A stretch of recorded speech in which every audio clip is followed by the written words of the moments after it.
أعوذ بالله من الشيطان الرجيم.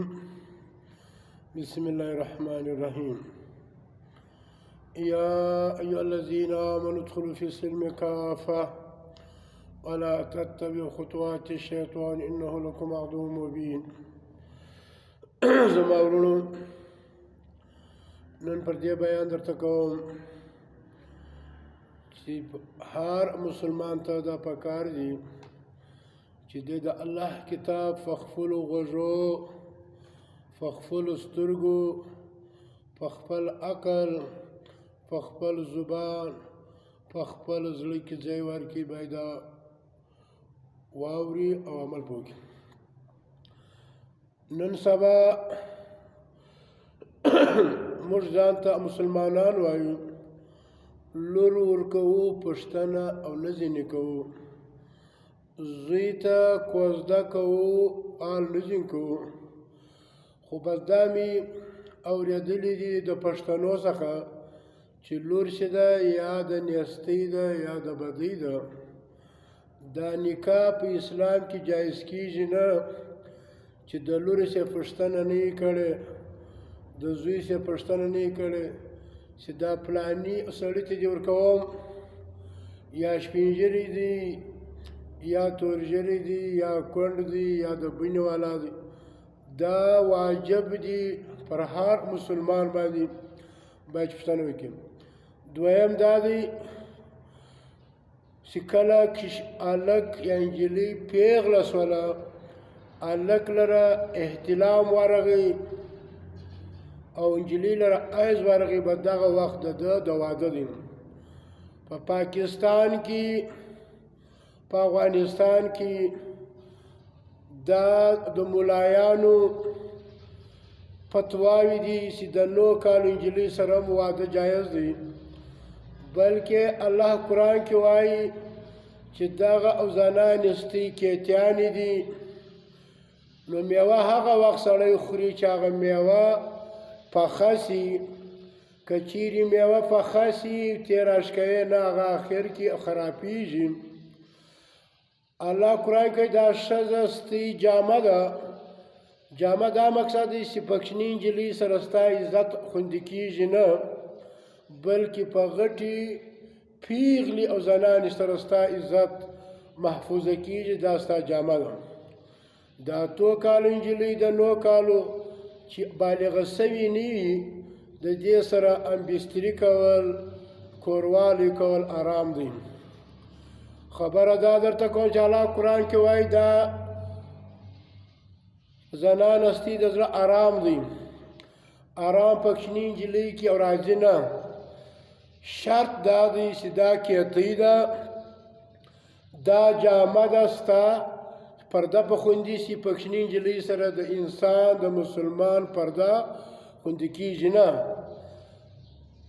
انګریزان وایي 18 کاله فرقه پرسته، مذهب پرسته مسلمانان وایي د 9 کالو دا دواړه د الله د قرآن خلاف کارونه دي چې کوي. د نجلۍ ځواني دا ده چې دې له حیض ورغی، بس په دا وخت کې دا ودوه.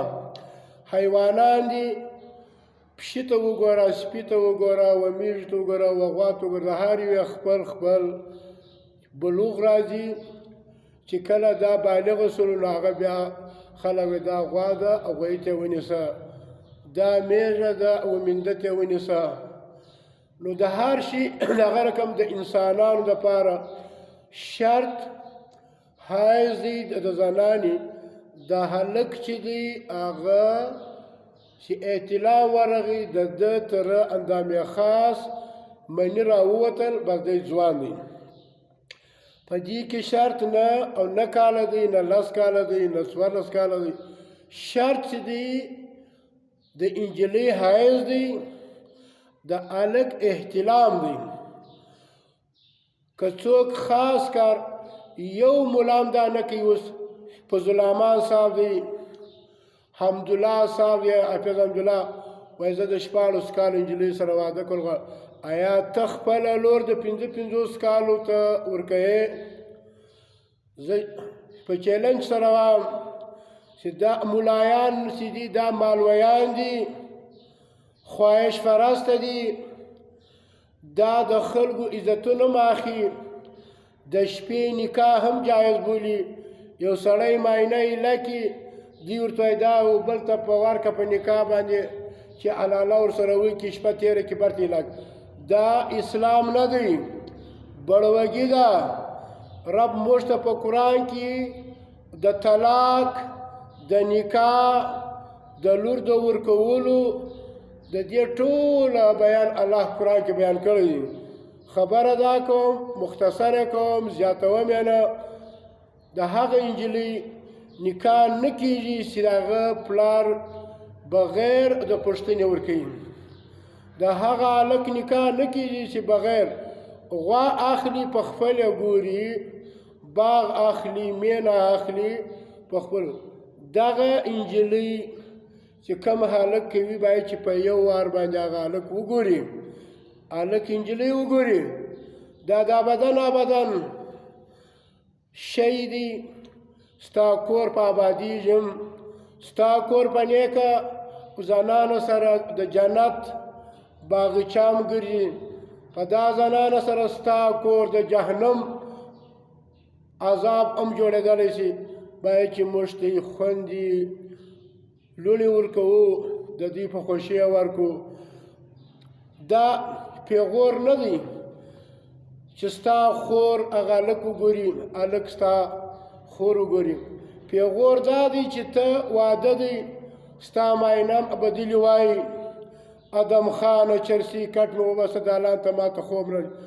دغه دوسي ده، دغه بوړګي ده چې ستا معاینه ناچونه کوي او ګډیږي او دریاوې وایي په ډولو باندې او رخصیږي. الله دې وس توفیق راکړي چې قرآن زده کړو، په هغه عمل وکړو. د نجلیو د هلک بالغتوب، د نجلۍ د حیض څه دی، د هلک د احتلام څه دی چې د ده د اندامې خاص څخه امني ووته په ټوب سره، دا ځوان دی. وزوله رب وایي چې دا د خپل اختیار دی. حتی یبلغ نکاح ویلي چې کله ورسېدی ځواني ته.